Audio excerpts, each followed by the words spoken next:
সম্মানিত সিরাজগঞ্জবাসী, আপনারা সবাই কেমন আছেন? আর একটু জোরে বলেন না, কেমন আছেন সবাই? আলহামদুলিল্লাহ, আমিও ভালো আছি। আমাদেরকে ভালো রেখেছেন কে? আমাদেরকে সুস্থ রেখেছেন কে? আমাদেরকে সুস্থতার মতো শ্রেষ্ঠ নিয়ামত দিয়ে এই জান্নাতের বাগানে এসে কোরআন শোনার জন্য বসার তৌফিক দান করেছেন একজন। আওয়াজ দিয়ে বলেন না, তিনি কে? এজন্য সকলেই সে রবের দরবারে শুকরিয়া আদায় করার দরকার আছে না নাই?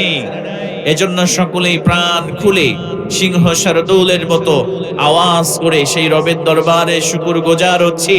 আমরা সকলেই পড়ে নিচ্ছি কালিমাতুশ শুকুর, আলহামদুলিল্লাহ। আল্লাহ রাব্বুল আলামিন বলেন, التائبون العابدون الحامدون السائحون الراكعون الساجدون الآمرون بالمعروف والناهون عن المنكر والحافظون لحدود الله وبشر المؤمنين। জোরে বলেন আল্লাহু আকবার। আল্লাহ রাব্বুল আলামিন সূরাতুত তাওবা 9 নম্বর সূরা 112তম আয়াতে কারিমার মধ্যে এমন 9টি গুণ আল্লাহ রাব্বুল আলামিন বর্ণনা করে দিয়েছেন। আল্লাহর কোন বান্দা বান্দী যদি এই 9টা গুণ অর্জন করতে পারে, আমার মুসলমান কলিজার টুকরা প্রিয় ভাইরা, আল্লাহ তাদেরকে সুসংবাদ দিয়ে আল্লাহ তাদেরকে জান্নাতের মধ্যে পৌঁছায় দিবে। জোরে বলেন সুবহানাল্লাহ। আমার প্রিয় ভাইরা, এবার চলুন, 1 নম্বরে গুণ হলো আল্লাহ পাক রব্বুল আলামিন সুন্দর করে জানায় দিলেন আত-তাইবুন।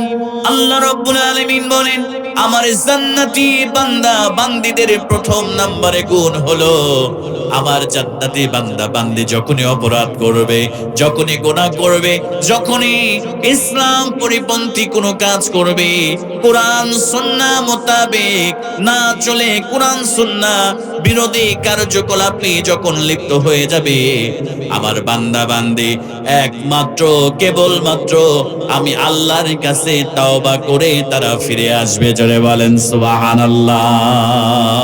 আমরা যখনই অন্যায় করব, যখনই অপরাধ করব, যখনই গুনাহের কাজ করব, আমরা তাওবা করে ফিরে যাব একজনের কাছে। আওয়াজ দিয়ে বলেন না, তিনি কে? আর একটু জোরে বলেন, তিনি কে? আল্লাহর কাছে যারা বেশি বেশি করে তাওবা করে, আল্লাহর কাছে যারা বেশি বেশি করে ইস্তেগফার করে, ও কলিজার টুকরা প্রিয় ভাইরা, আল্লাহ পাক সুবহানাহু ওয়া তাআলা ঘোষণা করলেন, আমার জান্নাতি বান্দা বান্দীদের প্রথম নম্বরে গুণ হচ্ছে তারা তাওবাকারী হবে। সবাই বলেন তো, তারা কি কারী হবে? আর একটু জোরে বলেন, তারা কি কারী হবে? তারা তাওবাকারী হবে। কারণ এই জায়গায় আমরা যারা বসেছি, আমি হুজুর বক্তব্য দিচ্ছি, এখানে অনেক আল্লাহওয়ালা ব্যক্তি থাকতে পারেন। প্রিয় ভাইয়েরা, কেউ কি সাহস করে যদি বলি এখানে এমন কে আছেন যে জীবনে একটি গুনাহও করেন নাই? একটু হাতটা তুলে দেখান। ও প্রিয় কলিজার টুকরা প্রিয় ভাইয়েরা, আমরা কি হাত তুলে দেখাতে পারবো? বলেন না, দেখাতে পারবো? কারণ হচ্ছে আমরা সবাই গুনাহগার, আমরা সবাই অপরাধী, আমরা সবাই কম বেশি আমরা গুনাহের মধ্যে লিপ্ত। কথা বলেন ঠিক কিনা? এজন্য প্রিয় ভাইয়েরা, আল্লাহ রাব্বুল আলামিন বললেন, আমার জান্নাতি বান্দা বান্দী যারা হবে, এই দুনিয়াতে তারা অপরাধ করবে, এই দুনিয়াতে যারা গুনাহ করবে, এই দুনিয়াতে তারা কোরআন সুন্নাহ বিরোধী কার্যকলাপ তারা করবে, এরপরে তারা নিজেদের জীবনের ভুলগুলো বুঝতে পারবে, নিজের জীবনের গুনাহগুলো স্বীকার করে আমি আল্লাহর কাছে যদি তাওবা করতে পারে, আল্লাহ রাব্বুল আলামিন বললেন, এই তাওবা করার কারণে আমি রব্বুল আলামিন তার জীবনের সব গুনাহগুলো মাফ করে দিয়া আমি আল্লাহ তাকে জান্নাতি বানায় দিব। জোরে বলেন সুবহানাল্লাহ। আমার মুসলমান ভাইয়ারা, গভীর মনোযোগ। বিশ্বনবী সাল্লাল্লাহু আলাইহি ওয়াসাল্লাম জীবনে কোনো গুনাহ করেন নাই। কথা বলেন ঠিক কিনা? আল্লাহ নবীজির পূর্বের কোনো গুনাহ নাই, আল্লাহ নবীজির পরের কোনো গুনাহ নাই, বর্তমানের কোনো গুনাহ নাই।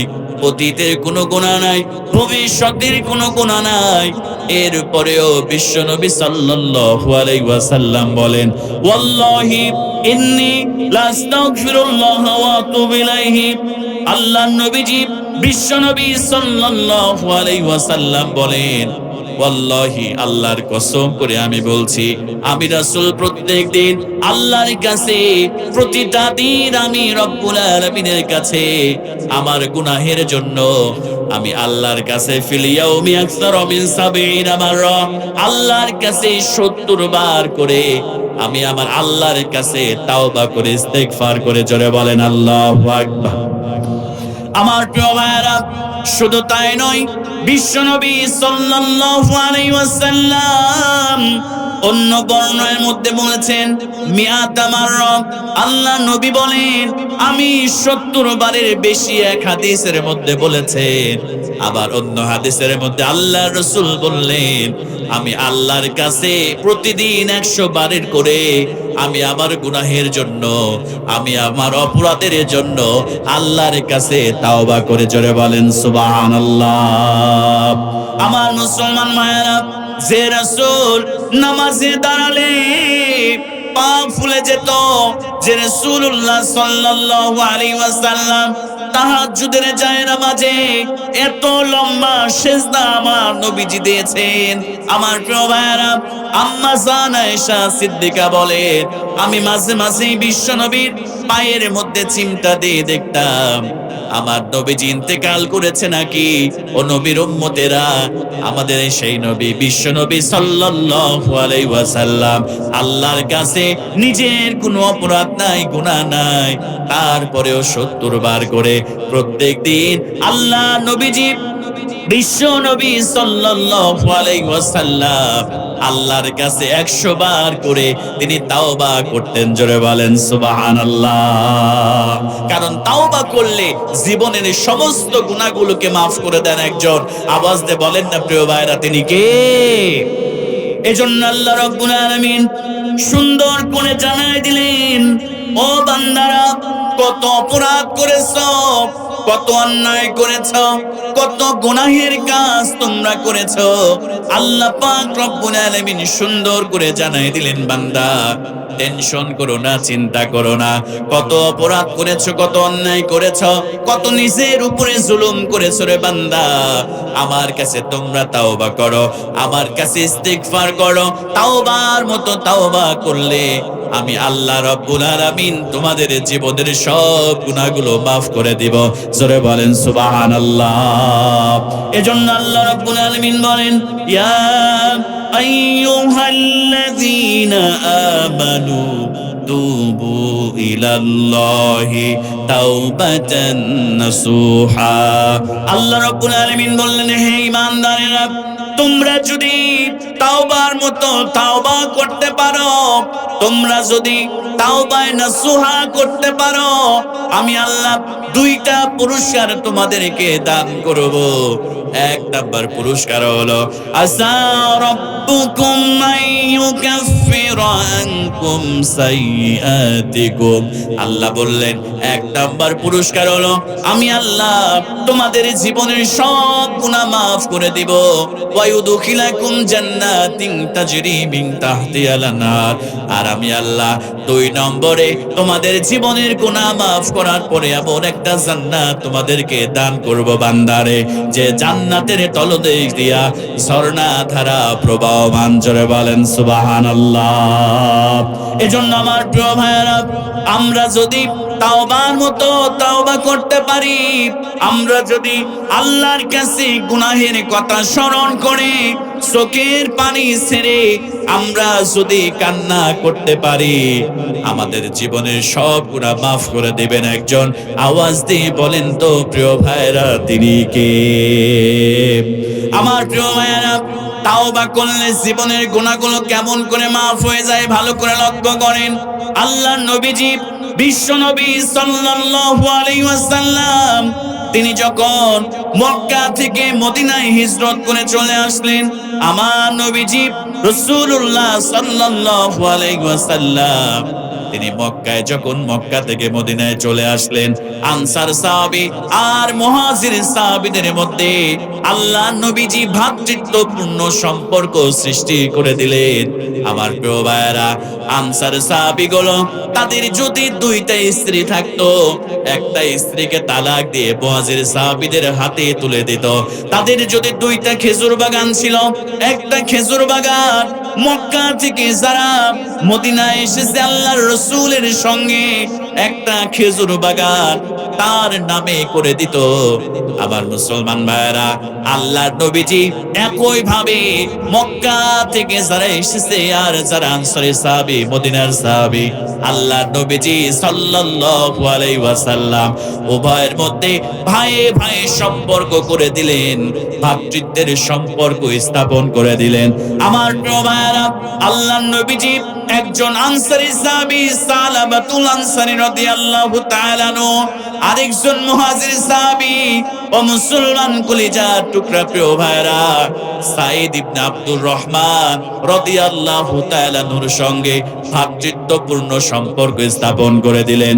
দুইজনের মধ্যে ভাইয়ের সম্পর্ক স্থাপন করে দিলেন বিশ্বনবী সাল্লাল্লাহু আলাইহি ওয়াসাল্লাম।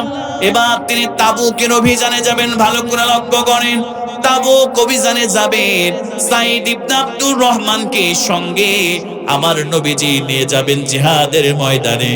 আর সালাবাতুল আনসারীকে বলল, ও সালাবাতুল আনসারী, তুমি সাঈদ ইবনে আব্দুর রহমানের বাড়ি দেখাশোনা করবে।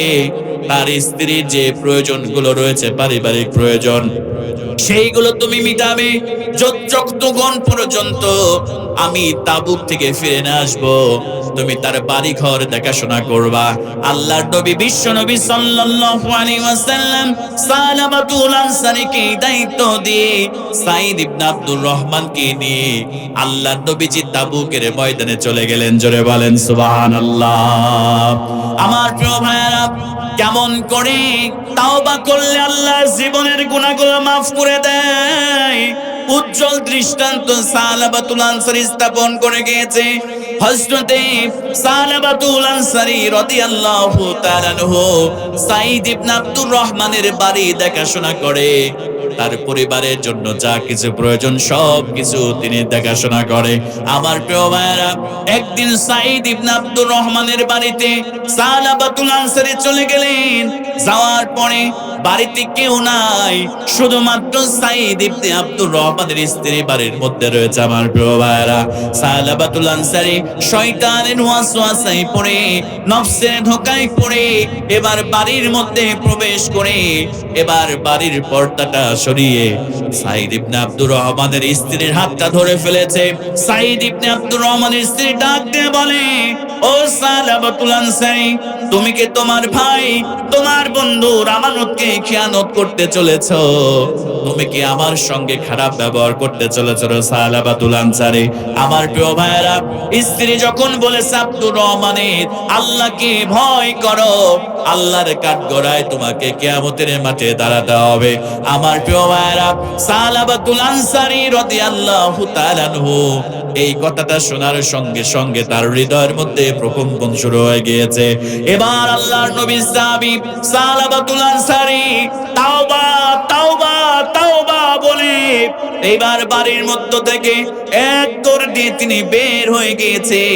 আমার মুসলমান কলিজার টুকরা প্রিয় ভাইয়েরা, এইদিকে রাসূলুল্লাহ সাল্লাল্লাহু আলাইহি ওয়াসাল্লাম তাবুক অভিযান থেকে সাঈদ ইবনে আব্দুর রহমানকে নিয়ে এবার দেশে ফিরেছে। আমার প্রিয় ভাইয়েরা, সাঈদ ইবনে আব্দুর রহমান বাড়িতে আসার পরে স্ত্রীর কাছ থেকে সালাবাতুল আনসারীর এই কথা শোনার পরে সাঈদ ইবনে আব্দুর রহমান সাময়িক মন খারাপ করেছেন, কিন্তু তারপরে তার ভাই সালাবাতুল আনসারীকে সাধারণ ক্ষমা ঘোষণা করে দিয়েছে। কারণ হলো সাঈদ ইবনে আব্দুর রহমান চিন্তা করেছে সে তো নিজ ইচ্ছায় করে নাই, নফসের ধোঁকায় শয়তানের ওয়াসওয়াসায় সে এমন একটা জঘন্যতম কাজ করে ফেলেছে। সাঈদ ইবনে আব্দুর রহমান সালাবাতুল আনসারীকে খুঁজতে শুরু করলেন। এবার খুঁজতে খুঁজতে খুঁজতে খুঁজতে সালাবাতুল আনসারীকে পেয়ে গেলেন। ও কলিজার টুকরা প্রিয় ভাইয়েরা, এবার সালাবাতুল আনসারীকে ডাক দিয়ে বলে, আমার প্রিয় ভাই, আমি তোমাকে ক্ষমা করে দিয়েছি, চলো তুমি ওমরের দরবারে চলো যাই, চলো আবু বকরের দরবারে চলো তোমাকে নিয়ে যায়। সালাবাতুল আনসারী ডাক দিয়ে বলে, সাইদ ইবনে আব্দুর রহমান রে, আমি যে পাপ করেছি আমার পাপের ক্ষমা নাই, আমি এইভাবে তোমার সঙ্গে যাব না। আমার দুইটা হাত তুমি আমার ঘাড়ের উপরে রেখে মাথার উপরে বেঁধে দাও, আমাকে অপরাধীর মতো করে তুমি হযরতে আবু বকরের দরবারে তুমি আমারে নিয়ে চলো। হযরতে সালাবাতুল আনসারীর হাতটা বেঁধে ফেলা হলো, অপরাধী মতো করে এবার আব্দুর রহমান, সাইদ ইবনে আব্দুর রহমান হযরত আবু বকরের কাছে নিয়ে গেলেন। হযরত আবু বকর শুনে রাগান্বিত হয়ে গেলেন, ও সালাবাতুল আনসারী, তোমার কোনো ক্ষমা নাই, তুমি এমন একটা কাজ করে ফেলেছো, তোমার ভাই আল্লাহর রাস্তায় জিহাদে গিয়েছে, আল্লাহ পাক রব্বুল আলামিনের হাবিব তার বাড়ির দেখাশোনা, স্ত্রী দেখাশোনার জন্য তোমার কাছে আমানত রেখে গিয়েছে, আর তুমি সেই আমানতকে খিয়ানত করার জন্য তুমি উদ্যত হয়েছিলা, তোমার কোনো ক্ষমা নাই। এবার ওমরের দরবারে গেলেন, হযরত ওমর রেগে গেলেন, তুমি এখান থেকে বের হয়ে যাও। উসমান আলীর কাছে গেলেন, ও মুসলমান কলিজার টুকরা প্রিয় ভাইরা, সালাবাতুল আনসারীকে হযরত উসমান এবং হযরত আলী বের করে দিলেন। এবার সর্বশেষ বিশ্বনবী সাল্লাল্লাহু আলাইহি ওয়াসাল্লামের দরবারে সাইদ ইবনে আব্দুর রহমান সালাবাতুল আনসারীকে নিয়ে আল্লাহর নবীর দরবারে চলে গেলেন। জোরে বলেন সুবহানাল্লাহ। আমার প্রিয় ভাইরা, এবার ভালো করে লক্ষ্য করেন, বিশ্বনবী সাল্লাল্লাহু আলাইহি ওয়াসাল্লামের দরবারে যখন গেলেন, আমার নবীজি এই কথা শোনার সঙ্গে সঙ্গে আমার নবীজি রাগান্বিত হয়ে গেলেন। বিশ্বনবীর চেহারা মুবারক রক্তিম বর্ণের মতো হয়ে গেল। আমার নবীজি বললেন, সালাবাতুল আনসারী রে, আমার দরবার থেকে তুমি বের হয়ে যাও, তোমার এমন অপরাধ তুমি করেছো, এই অপরাধের কোনো ক্ষমা নাই, তুমি আমার কাছ থেকে তাড়াতাড়ি আমার সামনে থেকে চলে যাও। আমার মুসলমান ভাইয়েরা, এবার সালাবাতুল আনসারী রাদিয়াল্লাহু তাআলা আনহু চোখের পানি ছেড়ে দিয়ে এবার বিশ্বনবীর দরবার থেকে এক দৌড় দিয়ে বনের মধ্যে চলে গিয়েছে, পাহাড়ের মধ্যে চলে গিয়েছে। আল্লাহর কাছে ডাক দিয়ে বলে, রব্বুল আলামিন, আমি আবু বকরের দরবারে গিয়েছিলাম, ওমর, উসমান আলী, সর্বশেষ রহমাতাল লিল আলামিনের দরবারে আমি গিয়েছিলাম। আমার নবীজি বিশ্ব নবী সাল্লাল্লাহু আলাইহি ওয়াসাল্লাম তিনি তো আমাকেও ফিরিয়ে দিয়েছে রব্বুল আলামিন। তুমি তো বলেছো লা তাকনাতু মির রাহমাতিল্লাহ, আমার বান্দা আমার রহমত থেকে নিরাশ হয়ে যেও না। আল্লাহ তাআলা, আমি তোমার কাছে আমি তাওবা করতেছি, আমি তোমার কাছে আমার গুনাহের জন্য ক্ষমা চাই। আল্লাহ তাআলা, তুমি আমার জীবনের সব গুনাহগুলোকে মাফ করে দাও। জোরে বলেন সুবহানাল্লাহ।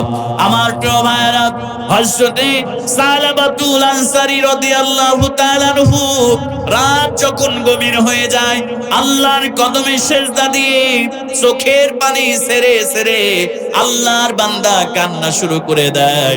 ও মুসলমান কলিজার টুকরা প্রিয় ভাইরা, এই পৃথিবীর পানি দ্বারা, আটলান্টিক মহাসাগরের পানি দ্বারা, প্রশান্ত মহাসাগরের পানি দ্বারা, আপনি বঙ্গোপসাগরের পানি দ্বারা, এই পৃথিবীর 4 ভাগের 3 ভাগ পানি দ্বারা আপনি জাহান্নামের আগুনকে নিভাতে পারবেন না। কিন্তু আপনি যদি আল্লাহর কথা স্মরণ করে আল্লাহকে রাজি খুশি করানোর জন্য চোখের এক ফোঁটা পানি ছেড়ে দিতে পারেন, আল্লাহর কদমে সিজদা দিয়ে, ও মুসলমান কলিজার টুকরা প্রিয় ভাইরা, আল্লাহর কদমে যদি সিজদা দিয়ে আল্লাহর কাছে যদি নিজের অপরাধের কথা স্মরণ করে, নিজের গুনাহের কথা স্মরণ করে যদি আপনি একটা ফোঁটা চোখের পানি ছেড়ে দেন, আল্লাহর কসম করে বলছি, আল্লাহ পাক রব্বুল আলামিন আপনার জীবনের সমস্ত গুনাহগুলোকে মাফ করে দিবে। দুনিয়ার পানি দ্বারা জাহান্নামের আগুনকে নিভানো বানানো যায় না, কিন্তু এক ফোঁটা চোখের পানির বিনিময়ে আল্লাহ পাক রব্বুল আলামিন আপনার 7টা জাহান্নামের আগুনকে আল্লাহ পাক রব্বুল আলামিন নিভায়ে দিবেন। কথা বলেন ঠিক কিনা? আমার প্রিয় ভাইরা, তাহাজ্জুদের নামাজি সালাবাতুল আনসারী এমন করে আল্লাহর কাছে কান্না করে, আল্লাহ খুশি হয়ে যায়, বিশ্ব নবীর কাছে ওই প্রেরণ করে, ও নবী মুহাম্মদ, আপনার সালাবা দেশে এমন করে তাওবা করেছে, এমন করে চোখের পানি ফেলে দিয়েছে, আমি আল্লাহ খুশি হয়ে গিয়েছি। আমার বান্দা সালাবাকে আমি মাফ করে দিয়েছি। আমার বান্দা সালাবাকে এই সংবাদটা এ রাসূল আপনি তার কাছে পৌঁছায় দেন। জোরে বলেন সুবহানাল্লাহ। আমার প্রিয় ভাইরা, এই জায়গায় শেষ নয়, এবার বিশ্বনবী সাল্লাল্লাহু আলাইহি ওয়াসাল্লাম সাহাবীদের মধ্যে বললেন, ও আমার সাহাবীরা কে আছো? আমার সালাবাতুল আনসারীকে আমার কাছে নিয়ে আসো, কে হাজির করতে পারবা? আমি সালাবাতুল আনসারীকে আমার দরবার থেকে আমি তাড়িয়ে দিয়েছি, কিন্তু আমার আল্লাহ তাকে তাড়িয়ে দেয় নাই। আমার আল্লাহ তার জীবনের সব গুনাহ ক্ষমা করার ঘোষণা দিয়েছে। জোরে বলেন সুবহানাল্লাহ। আমার প্রিয় ভাইরা, এবার হযরত আলী, হযরত সালমান ফারসি বললেন, ইয়া রাসূলুল্লাহ, ইয়া হাবিবাল্লাহ, হুজুর গো, আপনি যদি অনুমতি দেন গো নবী, আমরা সালাবাতুল আনসারীকে খুঁজতে যাব। আল্লাহর নবী বললেন, সালাবাতুল আনসারীকে তাড়াতাড়ি আমার কাছে নিয়ে আসো। হযরত আলী, হযরত সালমান ফারসি চলে গেলেন পাহাড়ের মধ্যে। লোকজনকে জিজ্ঞেস করলো, আল্লাহ রাসূলের একজন সাহাবী একজন অপরাধী কি তোমরা দেখেছো নাকি? ওই এলাকার মানুষগুলো বলল, এই যে এখানে একটা পাহাড়ের মধ্যে গাছ আছে, রাত যখন গভীর হয়ে যায়, আল্লাহর একজন বান্দা এই গাছের গোড়ায় বসে বসে এমন করে কান্না করে, মনে হয় যেন জাহান্নাম থেকে পালিয়ে এসেছে। হযরত আলী সালমান ফারসি অপেক্ষা করতে লাগলেন। এবার রাত যখন হয়ে গেল, এবার কান্নার আওয়াজ বোঝা যায়। হযরত আলী সালমান ফারসি এসে দেখে সালাবাতুল আনসারী আল্লাহর কদমে সিজদা দিয়ে ডাক দিয়ে বলে, ও মালিক, আমার জীবনের গুনাহগুলো মাফ করে দাও। আল্লাহ, আমি অপরাধ করেছি, আমি অন্যায় করেছি। আল্লাহ তাআলা, তুমি ছাড়া আমার কোনো যাওয়ার জায়গা নাই। আল্লাহ, তোমার দরবার ছাড়া আমার কোনো দরবার নাই। এবার হযরত আলী সালমান ফারসি বললেন, ও সালাবাতুল আনসারী রে, তোমার চোখের পানি আল্লাহ এত পছন্দ করেছে, আল্লাহ তোমার জীবনের সব গুনাহ মাফ করে দিয়েছে, আমার রাসূল ঘোষণা করে দিয়েছে। ও সালাবাতুল আনসারী, তোমাকে আমরা নিতে এসেছি, চলো যাই, আমরা নবীর দরবারে ফিরে যাই। এবার সালাবাতুল আনসারীকে নবীজির দরবারে নিয়ে আসা হলো। আমার মুসলমান ভাইরা, ফজরের আযানের সময় হয়ে গিয়েছে। আমার নবীজি সূরাতুল ফাতিহা শেষ করেছেন। আমার নবীজি দ্বিতীয় রাকাতে এবার তাকাজুর সূরা পড়তে শুরু করেছেন।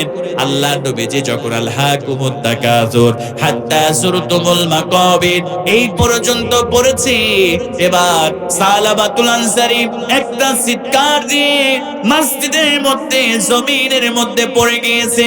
নামাজ শেষ হলো। আল্লাহ নবীজি এবার আসতেন, দেখেন সালাবাতুল আনসারী এই দুনিয়াতে আর বেঁচে নেই। আমার প্রিয় ভাইরা, এবার সালাবাতুল আনসারীর জানাজার ব্যবস্থা করা হলো। সালাবাতুল আনসারীর জানাজা ব্যবস্থা করা হলো। আল্লাহ নবীজিকে এমন দৃশ্য কোনো জায়গায় দেখা যায় না। আল্লাহ নবীজি, বিশ্ব নবী সাল্লাল্লাহু আলাইহি ওয়াসাল্লাম কেমন যেন বৃদ্ধা আঙ্গুলের উপরে ভর করে হাঁটতেছেন। আল্লাহ নবীজি এমন করে হাঁটে, জানাজা যখন শেষ হয়ে গেল, দাফন কাফন যখন শেষ হয়ে গেল, হযরত ওমর বিশ্ব নবীকে জিজ্ঞেস করলেন, ইয়া রাসূলুল্লাহ, ইয়া হাবিবাল্লাহ, ওগো আল্লাহর নবীজি, আপনাকে তো কোনোদিন আমি বৃদ্ধা আঙ্গুলের উপরে ভর করে হাঁটতে দেখি নাই, কেন আপনি আজকে বৃদ্ধা আঙ্গুলের উপরে আপনি ভর করে হাঁটতেছেন? আমার প্রিয় ভাইরা, আল্লাহর নবীজি বললেন, আমার সালাবাতুল আনসারী এত সুন্দর করে আল্লাহর কাছে তাওবা করেছে, আমার আল্লাহ এত খুশি হয়ে গিয়েছে, আল্লাহ রাব্বুল আলামিন লক্ষ কোটি ফেরেশতা এই সালাবাতুল আনসারীর জানাজায়, আল্লাহ হাজার লক্ষ কোটি ফেরেশতা এই জানাজায় আল্লাহ পাঠিয়েছে। জোরে বলেন সুবহানাল্লাহ। আল্লাহর নবী বললেন, ওমর রে, আমি যেইটা দেখি তোমরা সেইটা দেখো না। আমি যখন ফেরেশতা দেখতে পেলাম, ফেরেশতার কারণে আমি রাসূল পাটা সুন্দর করে জমিনের মধ্যে দিয়ে দিব, এতটুকুন জায়গা আমার ছিল না, আমার পা দেওয়ার মতো জায়গা ছিল না। এজন্য আমি রাসূলুল্লাহ সাল্লাল্লাহু আলাইহি ওয়াসাল্লাম, আমি আমার বৃদ্ধাঙ্গুলের উপরে ভর করে আমি হাঁটতেছিলাম। আমার আল্লাহ এই সালাবাতুল আনসারী তাওবাকে এত পছন্দ করেছে, তার জীবনের সব গুনাহ মাফ করে আল্লাহ তাকে ইহকালীন এবং পরকালীন সম্মান আল্লাহ পাক রব্বুল আলামিন দিয়ে দিয়েছে। জোরে বলেন সুবহানাল্লাহ।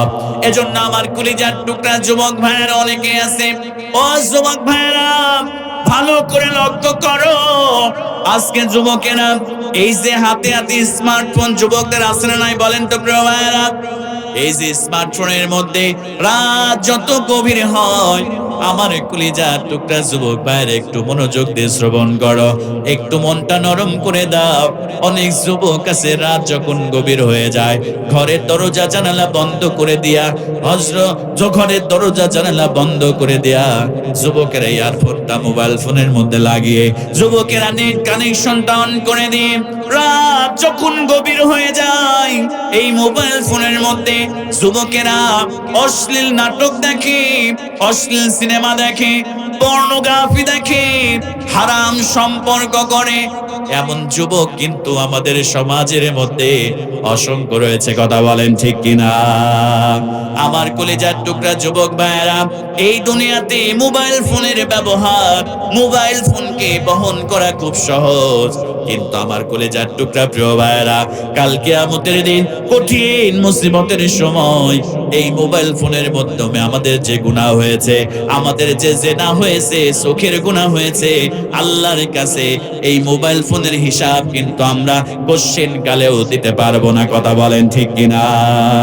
ও যুবক ভাইয়েরা, তুমি কি চিন্তা করো না, যখন তুমি এই মোবাইল ফোনের মধ্যে অশ্লীল নাটক দেখো, অশ্লীল সিনেমা দেখো, এই দুনিয়ার মা দেখে না, এই দুনিয়ার বাবা দেখে না, বন্ধু বান্ধবী দেখে না, ভাই দেখে না, বড় বোন দেখে না, কিন্তু আমার প্রিয় ভাইরা, রাতের অন্ধকারে তুমি কি গুনাহ করতেছো, এই দুনিয়ার কেউ না দেখলেও দেখেন একজন, আওয়াজ দিয়ে বলেন তো তিনি কে? আমার যুবক ভাইয়ের জন্য হারাম সম্পর্ক করা যাবে না। আজকে যুবকেরা হারাম সম্পর্ক করে, জিনার সম্পর্ক করে। ও যুবক, তোমার আল্লাহ তোমাকে কত মহব্বত করে, তোমার আল্লাহ তোমারে কত ভালোবাসে, একটু কি চিন্তা করো না? তুমি একজন মেয়ের সঙ্গে 5 বছর তুমি সম্পর্ক করেছো, ভালো করে লক্ষ্য করো। ও যুবতী বোনেরা, তুমি একটা ছেলের সঙ্গে 5 বছর হারাম সম্পর্ক করেছো। ও যুবক ভাইয়েরা, 5 বছর তুমি একটা মেয়ের সাথে সম্পর্ক করেছো, একটা মাস শুধু তুমি ওই মেয়েটার সঙ্গে তুমি কথা বলা বন্ধ করে দাও, তাকে নিয়ে ঘুরতে যাও বন্ধ করে দাও, তাকে তুমি রেস্টুরেন্টে নিয়ে যাও বন্ধ করে দাও।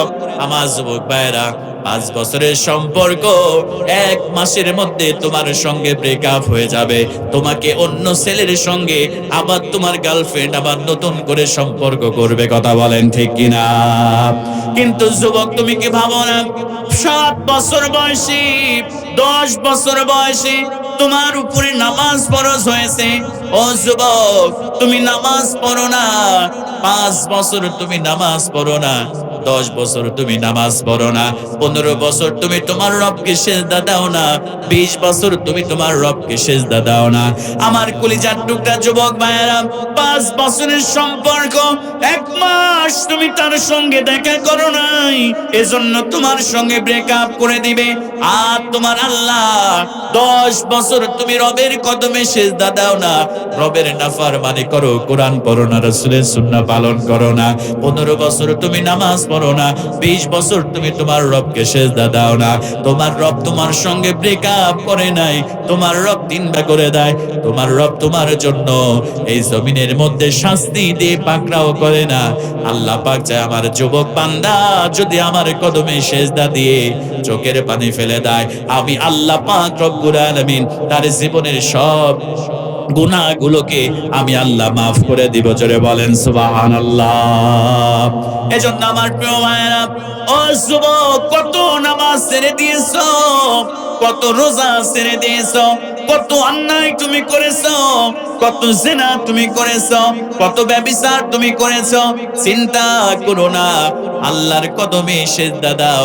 রাতের বেলা তুমি অর্ধরাত্রি যখন অতিক্রান্ত হয়ে যায়, যখন রাতের 1টা 2টা বেজে যায়, যুবককে হাতে ধরে পায়ে ধরে বলে যায়, সুন্দর করে ওযু করো, উত্তম পোশাক পরিধান করো, যাই নামাজটা পিছিয়ে দাও। রবকে তো কখনো সিজদা দাও নাই, আল্লাহকে তো কখনো সিজদা দাও নাই। ও আমার যুবক ভাইয়েরা, আল্লাহ রব্বুল আলামিনকে রাজি খুশি করানোর জন্য নিজের অপরাধের কথা স্মরণ করে আল্লাহর কদমে একটা সিজদা দিয়ে দাও। আল্লাহর কদমে একটা সিজদা দিয়ে আল্লাহকে বলো, রব্বুল আলামিন, আমার মতো গুনাহগার, আমার মতো অপরাধী এই জমিনের মধ্যে একটাও নাই, আমার মতো অপরাধী একটাও এই জমিনের মধ্যে নাই। ও যুবক ভাইয়েরা, আটলান্টিক মহাসাগরের পানি দ্বারা জাহান্নামের আগুনকে নিভানো যায় না, প্রশান্ত মহাসাগরের পানি দ্বারা জাহান্নামের আগুনকে নিভানো যায় না, বঙ্গোপসাগরের পানি দ্বারা জাহান্নামের আগুনকে নিভানো যায় না। কিন্তু তুমি যদি তাহাজ্জুদের যায় নামাজে চোখের একটা ফোঁটা পানি যদি তুমি ছেড়ে দিতে পারো, ওয়াল্লাহি, আল্লাহর কসম করে বললে যুবক, আল্লাহ পাক রব্বুল আলামিন 1 ফোঁটা পানির বিনিময়ে আল্লাহ রব্বুল আলামিন তোমার জীবনের সব গুনাহ মাফ করে দিয়া আল্লাহ পাক রব্বুল আলামিন তোমাকে জান্নাতি যুবক হিসেবে আল্লাহ পাক রব্বুল আলামিন কবুল করে নিবে। জোরে বলেন সুবহানাল্লাহ। এজন্য জান্নাতি বান্দা বান্দিদের 1 নম্বরে কোয়ালিটি, 1 নম্বরে গুণাবলী, আমার প্রিয় ভাইরা, যারা অন্যায় করবে, অপরাধ করবে, নামাজ ছেড়ে দিবে, রোজা করবে না, জিনা করবে, ব্যভিচার করবে, খারাপ কাজ করবে, আল্লাহর নাফরমানি করবে, এরপরে তারা আল্লাহর রহমত থেকে নিরাশ হবে না। একমাত্র কেবলমাত্র আল্লাহর কাছে তারা তাওবা করবে, ইস্তেগফার করবে। আল্লাহ পাক বললেন, বান্দারে, এইটা হলো আমার জান্নাতি বান্দা বান্দীদের গুনাহবলী। যতই অপরাধ হোক না কেন, আমি আল্লাহ পাকের কাছে তারা তাওবা করবে। জোরে বলেন সুবহানাল্লাহ।